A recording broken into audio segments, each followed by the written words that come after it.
Hello everyone and welcome back to the Gaming Den. Today's episode is going to be a review of a server we are getting in the very near future, so please take note that while watching this video, the example videos will be through the Japanese version today. Today's review is going to be over the server Illya. I dare not attempt to say her full name, since I am terrible at pronouncing. Don't give me that look. I have seen the Fate series, okay, and I still can't pronounce that name. So let's just move on to her stats, okay, please? Thank you. Alright, Ilya is a 5-star caster that is a limited time servant, which means that she only can be get through her banner unless you gotta wait to New Year's or anniversary for another chance at her. That being said, we move on to Ilya's stats. Ilya's stats, for her HP, she is pretty good, not quite high as Tomamo's, but she's still pretty up there for a caster, so it's not bad to work with. So it makes her a little bit tanky. But then we also go into our attack stat, which is relatively good for a caster, but we also have to remember that casters have a 0.9 times attack boost anyway, so not typically designed for offensive game anyways.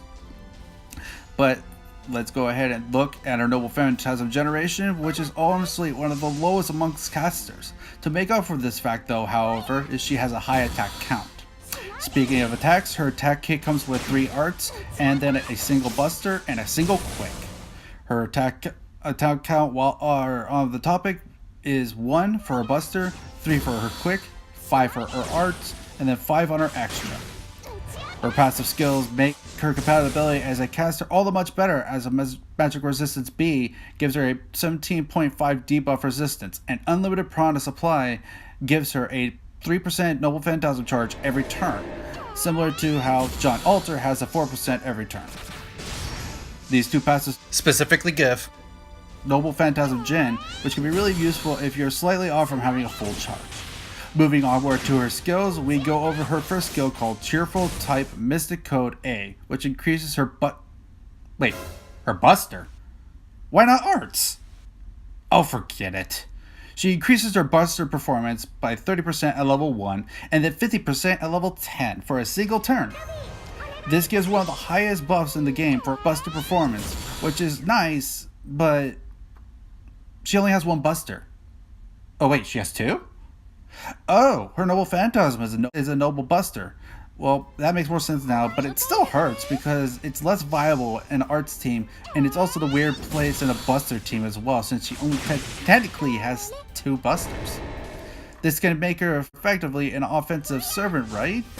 Well, let's just go from here, go over the 2 other skills to cover. Anyways, her second skill is probably one of the more useful skills to have in general, that is called Child of Nature.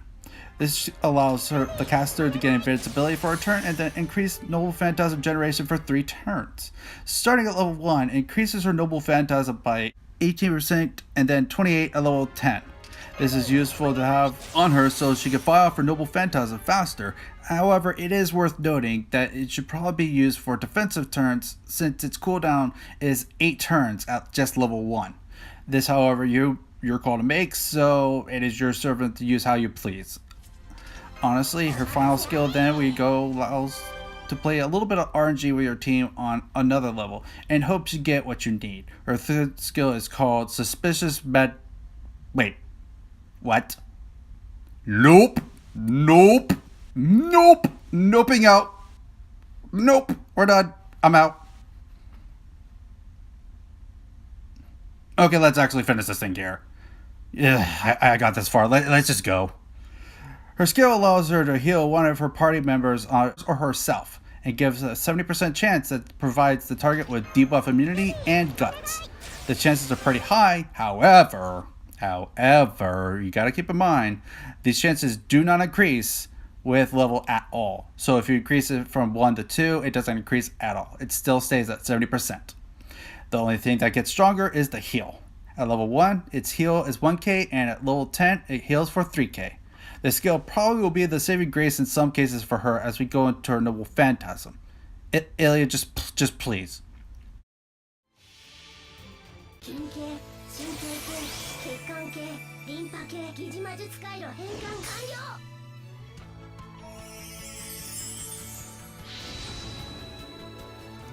これが私の全て。 組み手とファイヤー。 これが私の全て。 組み手とファイヤー。 これが私の全て。 組み手とファイヤー。 これが私の全て。 組み手とファイヤー。 これが私の全て。 組み手とファイヤー。 これが私の全て。 組み手とファイヤー。 これが私の全て。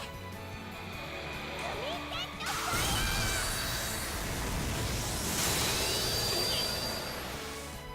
Her Noble Phantasm is a Buster single target Noble Phantasm that with overcharge gives increase to her Buster effectiveness for 1 turn that activates first. The damage of this attack is as you have seen, but we must make a note of the downside. It's going to give minuses to her attack and defense by 10% on use of the Noble Phantasm. This activates after you use her Noble Phantasm. This Noble is best used in pair with her 3rd skill despite it being suspicious, and just honestly hope you get the debuff immunity because let's face it, it's nice to have.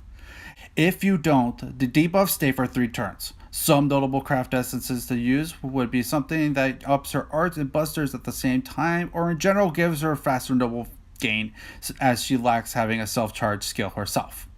Another craft essence to consider is also one that provides debuff immunity automatically. If you do manage to get her, please keep in mind, she is jailbait, okay?